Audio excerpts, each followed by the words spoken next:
Neste vídeo, vamos explorar As 6 Lições, obra fundamental de Ludwig von Mises, traduzida por Maria Luísa Borges. Publicado originalmente como Economic Policy, Thoughts for Today and Tomorrow, o livro reúne palestras proferidas por Mises na Argentina em 1958 para centenas de estudantes.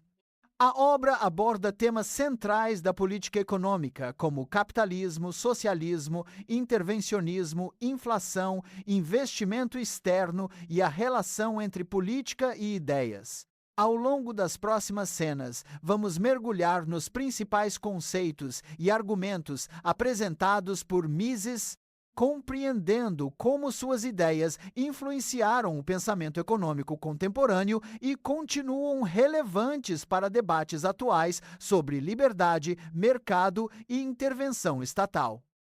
O contexto histórico das palestras de Mises é crucial para entender o impacto de suas ideias.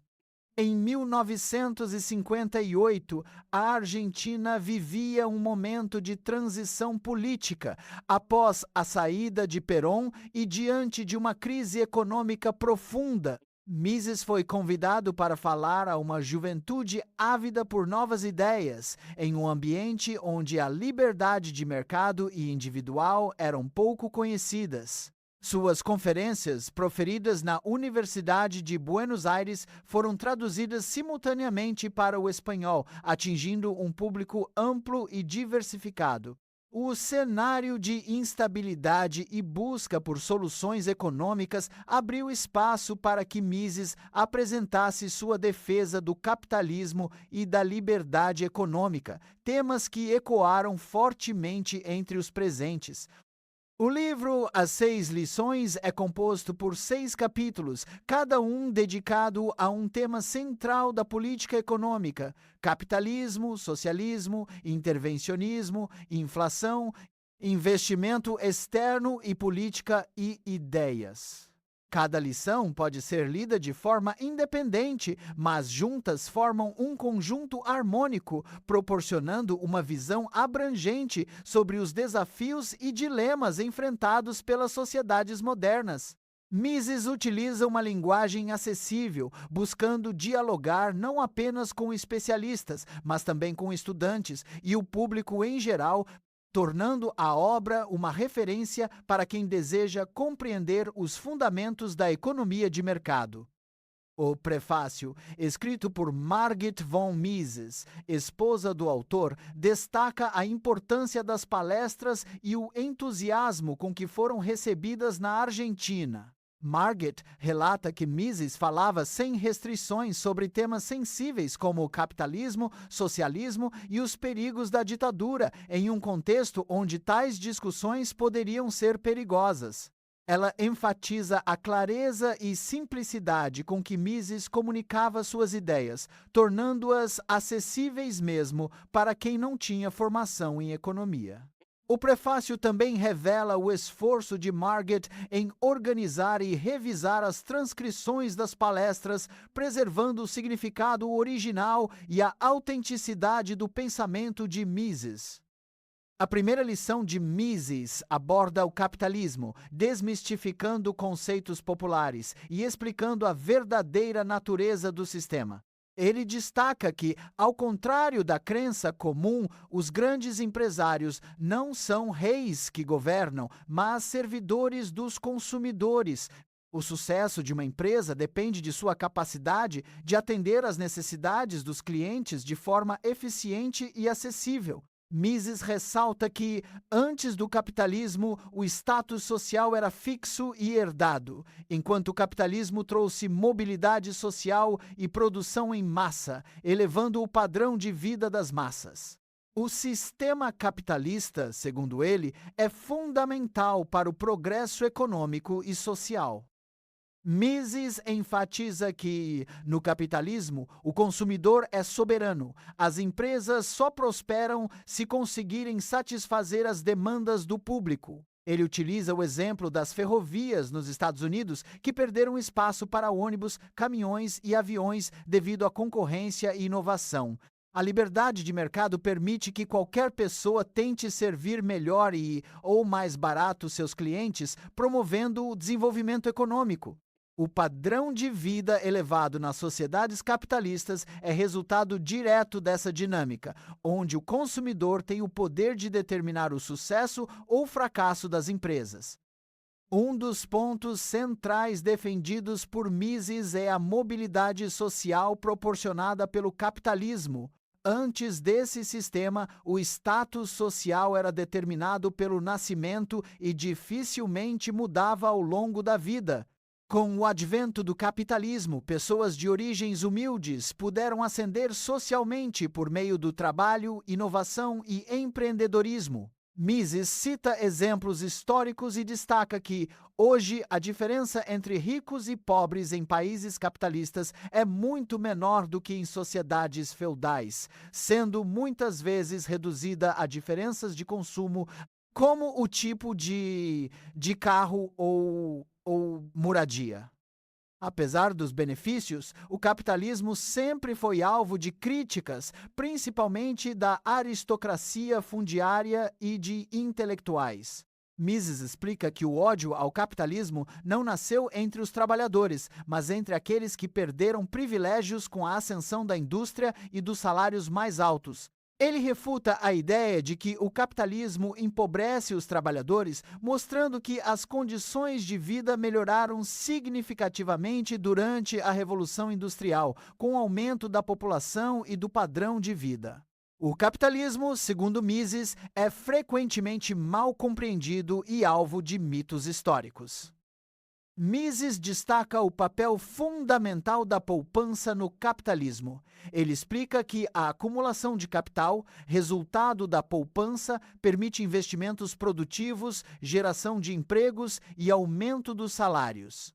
Quando uma pessoa poupa e investe, está contribuindo para o crescimento econômico, beneficiando não apenas a si mesma, mas toda a sociedade. O capital acumulado é utilizado por empresários para expandir negócios, contratar trabalhadores e adquirir matérias-primas, promovendo um ciclo virtuoso de prosperidade.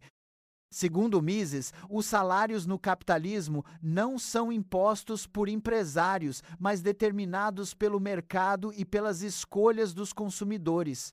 Ele argumenta que o aumento dos salários é resultado da competição entre empresas por trabalhadores, especialmente em setores em expansão. O exemplo de Henry Ford, que pagava salários mais altos para atrair mão de obra, ilustra como o capitalismo recompensa a produtividade e a inovação. Mises refuta a lei de ferro dos salários dos marxistas, mostrando que, na prática, os salários reais aumentaram e o padrão de vida melhorou. Mises dedica parte de sua análise a refutar as teses de Karl Marx sobre o capitalismo. Ele critica a ideia de que o sistema capitalista leva ao empobrecimento dos trabalhadores e à concentração de riqueza. Mises mostra com dados históricos que a população e o padrão de vida aumentaram nos países capitalistas, contrariando as previsões marxistas. Ele também questiona a lei de ferro dos salários, argumentando que o ser humano busca mais do que mera sobrevivência, valorizando qualidade de vida e bem-estar. Mises aborda o chamado milagre econômico, como o caso da recuperação da Alemanha após a Segunda Guerra Mundial. Ele afirma que não há milagres na economia, mas sim a aplicação de princípios sólidos de mercado e liberdade econômica. Países que adotam políticas de livre mercado experimentam crescimento e prosperidade, enquanto aqueles que rejeitam esses princípios enfrentam estagnação e pobreza. O exemplo alemão serve para ilustrar como a adoção do capitalismo pode transformar sociedades em pouco tempo. Na segunda lição, Mises explora o socialismo e suas implicações. Ele define economia livre como aquela baseada no mercado, onde indivíduos escolhem suas carreiras e formas de participação social. No socialismo, o governo centraliza as decisões, restringindo a liberdade individual. Mises argumenta que a liberdade econômica é inseparável das demais liberdades, como expressão e imprensa. Sem liberdade econômica, todas as outras tornam-se ilusórias, pois o controle estatal sobre os meios de produção implica controle sobre a vida das pessoas. Mises enfatiza que a liberdade econômica é a base para todas as outras liberdades. Ele exemplifica com a liberdade de imprensa. Se o governo controla as máquinas de impressão, pode determinar o que é publicado. O mesmo se aplica à escolha de carreira e local de residência, que no socialismo são decididos por decreto estatal. A liberdade perfeita não existe, mas a liberdade na sociedade só é possível quando os indivíduos podem planejar e decidir sobre suas próprias vidas, algo inviável em sistemas centralizados. No sistema de mercado, segundo Mises, o consumidor é quem realmente manda. Empresários e industriais dependem das escolhas dos consumidores para sobreviver. Se um ramo de atividade deixa de ser prestigiado, os empresários precisam se adaptar ou sair do mercado. Essa dinâmica garante que os interesses dos consumidores estejam sempre no centro das decisões econômicas, ao contrário do socialismo, onde o governo decide o que deve ser produzido e consumido. Mises argumenta que a verdadeira liberdade inclui o direito de errar.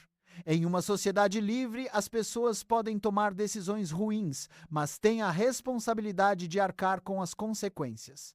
O governo paternalista, que tenta proteger os cidadãos de todos os erros, acaba por restringir a liberdade individual. Mises cita exemplos como a proibição do álcool nos Estados Unidos e o controle sobre livros e ideias em regimes totalitários, mostrando que a liberdade implica riscos, mas também oportunidades de aprendizado e crescimento. Os pensadores liberais do século XVIII defendiam a harmonia dos interesses entre diferentes grupos sociais. Mises explica que, na economia de mercado, todos prestam serviços uns aos outros, promovendo o bem-estar coletivo. Os socialistas, por outro lado, acreditam em um conflito inconciliável de interesses entre classes. Mises mostra que essa visão se baseia em exemplos de sociedades pré-capitalistas, onde o status era herdado e as classes eram rigidamente separadas. No capitalismo, a mobilidade social e a competição reduzem esses conflitos. Mises destaca o conceito de circulação das elites, desenvolvido por Vilfredo Pareto, para explicar a constante renovação das lideranças em sociedades capitalistas. Diferente das sociedades de status, onde as elites permaneciam as mesmas por séculos, o capitalismo permite que pessoas de diferentes origens ascendam ou descendam socialmente. Exemplos como Henry Ford e outros empresários ilustram como o mérito, a inovação e o esforço pessoal são recompensados, promovendo uma sociedade mais dinâmica e justa. No socialismo, o planejamento centralizado substitui o planejamento individual. Mises critica essa abordagem, argumentando que o conhecimento necessário para tomar decisões econômicas está disperso entre milhões de pessoas e não pode ser centralizado em um único órgão governamental. Ele ressalta que a liberdade de planejar a própria vida é fundamental para o progresso e a inovação, enquanto o planejamento estatal tende à rigidez e à ineficiência. Mises reconhece que os seres humanos são diferentes em talentos e capacidades. Essas diferenças são essenciais para o progresso econômico, pois permitem a especialização e a inovação. No capitalismo, indivíduos com ideias inovadoras podem encontrar apoio e recursos para desenvolver seus projetos. No socialismo, a aprovação de novas ideias depende do governo, o que dificulta a inovação e pode levar ao desperdício de talentos. Um dos argumentos centrais de Mises contra o socialismo é a impossibilidade do cálculo econômico sem preços de mercado. Ele explica que sem um sistema de preços livres não é possível determinar quais projetos são viáveis ou vantajosos.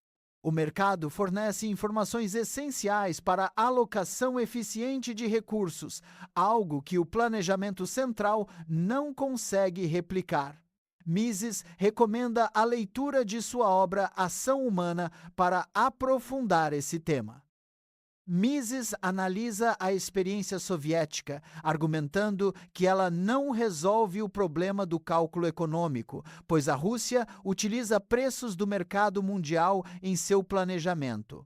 Ele ressalta que não é possível realizar experimentos científicos em economia, pois as condições nunca são idênticas. O padrão de vida na Rússia soviética, segundo Mises, é muito inferior ao dos Estados Unidos, o que evidencia as limitações do socialismo em promover prosperidade. Mises destaca que o progresso tecnológico é impulsionado pela competição e pelo desejo de lucro no capitalismo. Empresários buscam constantemente novas formas de satisfazer os consumidores, resultando em avanços e melhorias contínuas. No socialismo, a inovação depende da aprovação do governo, o que pode atrasar ou impedir o desenvolvimento de novas ideias. O exemplo dos Estados Unidos, com seu dinamismo inovador, contrasta com a estagnação observada em economias planificadas. No socialismo, o governo assume o papel de planejador e controlador de toda a economia. Mises argumenta que essa centralização leva à perda de liberdade individual e à ineficiência. Ele exemplifica com a diferença entre o atendimento ao consumidor em países capitalistas e socialistas, enquanto nos primeiros o cliente é valorizado, nos segundos o cidadão deve agradecer ao governo pelo que recebe. Essa inversão de papéis reflete a diferença fundamental entre os sistemas. A terceira lição trata do intervencionismo, definido por Mises como a interferência do governo no funcionamento do mercado, além da proteção contra fraudes e violência. Ele critica a ideia de economia mista, argumentando que, mesmo quando o governo administra empresas, está sujeito às leis do mercado. O intervencionismo, segundo Mises, busca restringir a supremacia do consumidor, impondo controles sobre preços, salários e lucros, o que pode gerar consequências indesejadas. Mises apresenta exemplos históricos de controle de preços, como os decretos do imperador romano Diocleciano e da Revolução Francesa. Em ambos os casos, o controle de preços foi imposto com rigor, chegando até a pena de morte para quem desobedecesse. No entanto, essas medidas fracassaram, levando à escassez de produtos e à desintegração social. Mises utiliza esses exemplos para ilustrar os perigos do intervencionismo e a incapacidade do governo de controlar a economia de forma eficiente. O controle de preços, segundo Mises, provoca aumento da demanda e redução da oferta, resultando em escassez. Ele exemplifica com o caso do leite. Ao fixar um preço máximo, o governo incentiva o consumo, mas desestimula a produção, levando à falta do produto. Para tentar resolver o problema, o governo acaba intervindo em outros setores, como a produção de forragem, criando um ciclo de intervenções que pode culminar no controle total da economia, ou seja, no socialismo. Quando o controle de preços gera escassez, o governo recorre ao racionamento, distribuindo produtos de forma arbitrária. Mises explica que, mesmo com racionamento, a quantidade disponível é insuficiente, aumentando a insatisfação da população. O exemplo das filas para comprar leite ilustra como a intervenção estatal pode piorar a situação, tornando o acesso aos bens mais difícil e desigual. O controle de preços tende a se expandir para outros setores, como salários e bens de produção. Mises mostra que, ao tentar corrigir os efeitos negativos de uma intervenção, o governo é levado a intervir cada vez mais até controlar toda a economia. Esse processo transforma gradualmente a economia de mercado em uma economia planificada, eliminando a liberdade e a eficiência do sistema. Mises utiliza o controle de aluguéis como exemplo dos efeitos negativos do intervencionismo. Ao fixar preços abaixo do mercado, o governo desestimula a construção de novas moradias e impede a mobilidade das famílias. Isso resulta em escassez de habitações e dificuldades financeiras para as cidades. O caso de Viena, na década de 1920 e de cidades americanas após a Segunda Guerra Mundial, ilustra como o controle de aluguéis pode gerar problemas duradouros. Mises critica a ideia de que existe um terceiro sistema intermediário entre capitalismo e socialismo capaz de unir as vantagens de ambos. Ele argumenta que o intervencionismo, ao tentar corrigir falhas do mercado, acaba criando problemas ainda maiores, levando inevitavelmente ao socialismo. A busca por um meio-termo, segundo Mises, é ilusória e baseada em equívocos sobre o funcionamento da economia. Mises aborda o protecionismo como forma de intervenção estatal que isola o mercado interno do mercado mundial. Tarifas elevadas permitem a formação de cartéis que restringem a concorrência e prejudicam os consumidores. O próprio governo, ao criar condições para os cartéis, depois intervém novamente com legislações antitrust, criando um ciclo de intervenções que dificulta o funcionamento eficiente do mercado. Para Mises, o governo tem funções legítimas, como proteger os cidadãos contra violência e fraude, mas deve evitar interferir no funcionamento do mercado.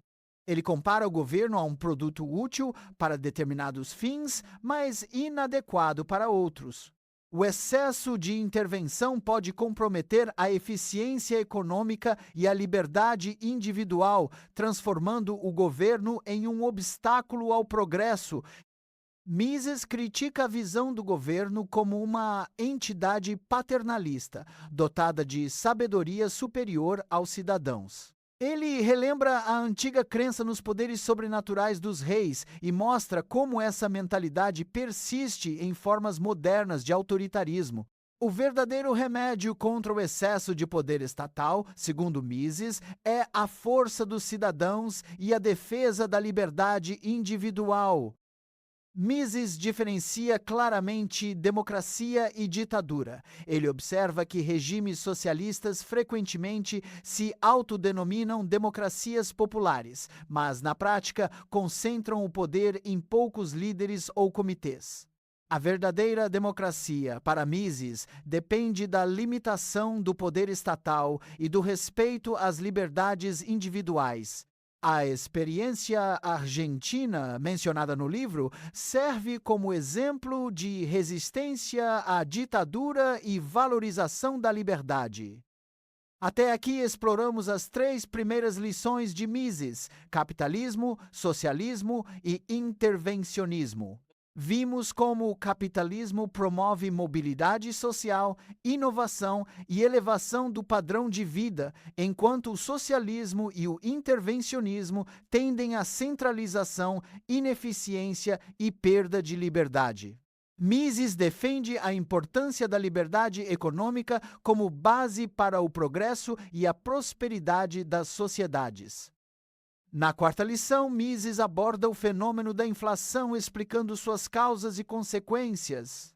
Ele argumenta que a inflação é resultado do aumento da quantidade de moeda em circulação, geralmente promovido pelo governo para financiar déficits. A inflação corrói o poder de compra, desorganiza a economia e prejudica especialmente os mais pobres.